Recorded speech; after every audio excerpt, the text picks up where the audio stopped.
Good morning, Belen. I'm Stefano Pinto. And I'm Gabriel Dezendi, and welcome to this edition of WBLN, your news for February 22nd, 2019.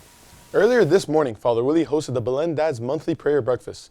The event was held in the Coscriuela, and it was followed by a breakfast served. Father Mazza spoke about the development of children and how important parents are. Breakfast was served right after. Thank you to all father and sons who attended. This Sunday, 55 Belen students will travel to the annual Close-Up trip in Washington, D.C. Close-Up organizes more than 1,200 face-to-face meetings each year between students and the officials who represent them on Capitol Hill. As students question their representatives, attend committee hearings, and walk the halls of Congress, students will have incredible opportunities to interact with decision makers and express their opinions. George Perez is here to give us the latest on what has been one of the most bizarre tales given by Empire actor Jussie Smollett. Thank you, guys. Yesterday, Jussie Smollett, one of the lead actors on Empire, turned himself in to authorities for filing a false report claiming 2 men attacked him. With him in custody and his future with 20th Century Fox looking slim, what occurred that led to all of this? On Thursday morning, Jussie Smollett, who plays Jamal Leon on Fox's show Empire, turned himself in to authorities. He will face charges on disorderly conduct for filing a false accusation report. On January 29th, he claimed that 2 men had put a noose around his neck and said racial slurs to him. When officials arrived on the scene, he asked the cops to turn off their body cameras, and he wished to not go to the hospital. When the 2 men were asked what exactly happened, they said that Smollett had paid them $3,500 to execute the whole plan. When Jussie was asked by the grand jury to detail what happened, he confessed and explained the entire situation to them. His attorneys say the actor denies playing a role in his attack and plans to mount, quote, an aggressive defense. Footage was later released of the 2 men purchasing items that were used during the alleged attack. Phone records also show that the 2 men spoke to Smollett and that he gave them $100 to purchase the supplies. Smollett paid $3,500 to stage this attack and drag Chicago's reputation through the mud in the process. And why? This stunt was orchestrated by Smollett because he was dissatisfied with his salary. Absolute justice would be an apology to this city that he smeared, admitting what he did, and then be man enough to offer what he should offer up in terms of all the resources that were put into it.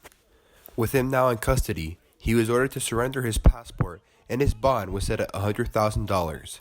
Depending on his sentence, he may face up to 3 years in prison. For WBLN, this has been George Perez. Thank you, George. We move to Alex Dominguez with the latest in Venezuela.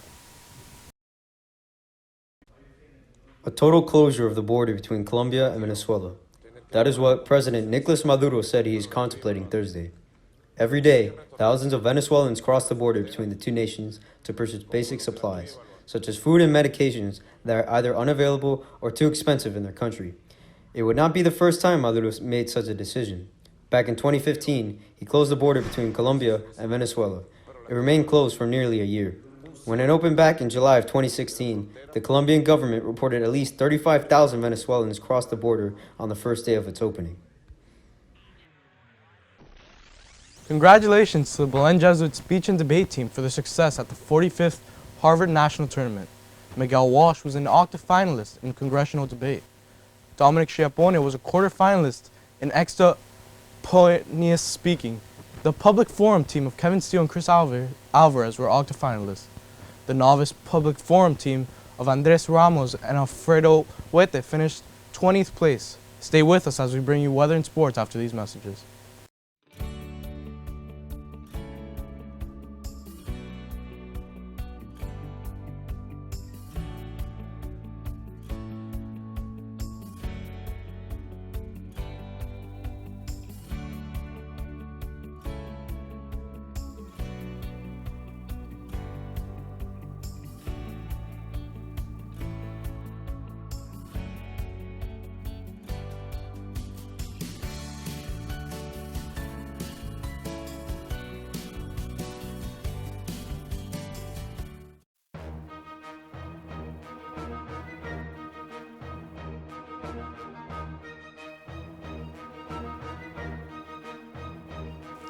Good morning, Belen. Here's your daily news. Now today it's going to be a nice 85 degrees. Precipitation is only going to be at 20%, but we're going to see a high humidity of 80%. Going in later tonight, temperatures are going to drop down to 75 degrees and precipitation will only be at 10%. Going into later this week, we're going to see some showers tomorrow and at the start of next week, but it's going to be sunny otherwise. That's all for weather. Now on to sports. Thank you, Sion. The varsity basketball team took on Norland High School in the regional quarterfinal game yesterday. The team came out on top with a 50-41 win.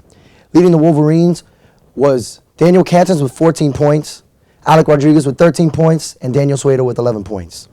The team will move on to play Doral in the regional semifinal game for the 4th time this season. Game time will be on Tuesday at Doral at 7.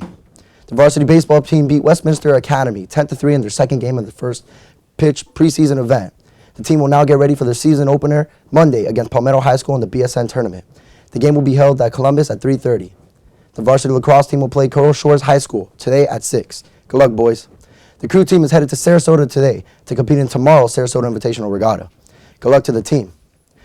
Your Miami Heat lost a hard-fought battle to the Philadelphia 76ers last night, 106-102. Dwayne Wade led the team with 19 points in his last dance in Philadelphia. Tobias Harris led the way for the Sixers with 23 points.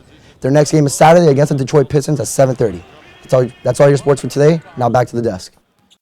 Make sure to follow us on Facebook, Twitter, and Instagram for all your latest news. I'm Stefano Pinto. And I'm Gabriel DeZendighi. And like always, from everyone here at WBLN, stay golden, Wolverines.